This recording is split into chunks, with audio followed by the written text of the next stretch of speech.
لا الہ الا اللہ اللہ اکبر سبحان اللہ. فلسفہ پورے طریقے سے اپلائی کر کے دکھایا. قرآن پاک اتنا بڑا احسان ہے کہ اب اگر ہم نے اس کو استعمال نہ کیا، اپنی شناخت ادھر سے اس کتاب سے نہ نکالی، تو پھر مسئلہ ہمارے اینڈ پہ.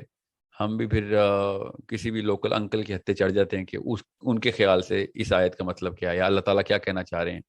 مطلب ایک کتاب خود کائنات کے مالک نے ہمیں دے دی ہوئی ہے. یہ جملے کو 1 کروڑ دفعہ روز بھی بولا جائے تب بھی شاید اس کی امپورٹنس کا میں جو ہے نا احاطہ نہ کر سکوں. خالی امپورٹنس کا کہ کائنات کے مالک نے، جس نے کائنات کا ذرہ ذرہ بنایا، اس نے کتاب لکھ کے مجھے دی ہوئی ہو، اور اس کے بعد میں دنیا میں اپنے کوئی مقصد اور پرپس اسٹیٹمنٹ ڈھونڈتا پھر رہا ہوں. مطلب اگر تو میں مانتا ہوں کہ یہ ایسا ہی ہے جو کہ میں مانتا ہوں، تو اس کے علاوہ کون ایسا بندہ ہے کہ جو اپنے آپ کو انٹیلیجنٹ بولنے کی کوشش کر رہا ہو، سینسیبل بولنے، کامن سینس والی بات کر رہا ہو، اور یہ بات نہ کرے کہ سب سے پہلے اور سب سے اینڈ میں قرآن پاک ہی ہے جو کائنات کے مالک کی اپنے ہاتھ سے لکھی ہوئی کتاب ہے.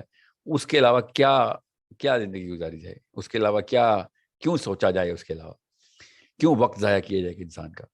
لا الہ الا اللہ اللہ